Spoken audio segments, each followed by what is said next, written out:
Злоупотребата на јавните средства е кривично дело и надлежните органи треба да покренат соодветна постапка во која ќе се утврди одговорноста, порачуваат експертите по објавените фактури кои покажуваат дека министрите се луксузирале на државна сметка.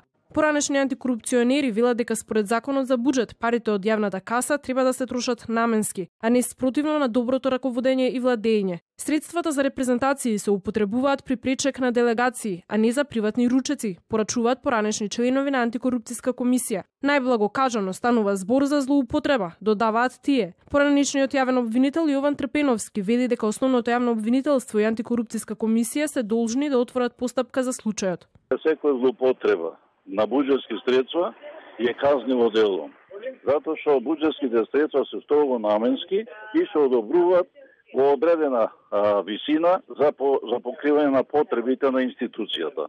Јавниот обвинител прво треба да се заинтересира да прибави податоци кој го има извршено трошењето на парите, каков е правилникот за користење на средствата, во кој обем се средства користени и практично зашто се користени средствата.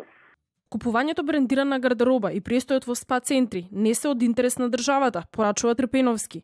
Ненаменското трошење представува злоупотреба на службената положба и злоупотреба на јавните финансии според кривичниот законник. Телевизија 24 објави дека службената картичка во Министерството за земјоделство се користела за најразлични лични потреби. Поранешниот министер Михаил Цветков со парите од службената картичка се облекувал во бутици со брендирана гардероба, купувал обувки од Пеко, пазарел во продавници за бела техника. Неговиот заменик Ванчо Костадиновски пак често вадел кеш од службената картичка. Со неја плаќал во клубот Рок-н-рол во Бугарија, во спа центри, во аптеки, клубови за куглање и стрелаштво. И двајцата ја користеле службената картичка за пазарување во супермаркети. Сличен случај во Шведска во 90-тите ја чинеше тогашната заменичка на премиерот Мона Селин премиерски мандат, откако медиумите открија дека со службената картичка пазарувала на мирници. Случајот стана познат како аферата Тоблероне, затоа што и чоколадото било платено со државни пари. Во следните неколку години од аферата Селин се повлече од политичката сцена, откако прво ги врати потрошените пари во државната каса.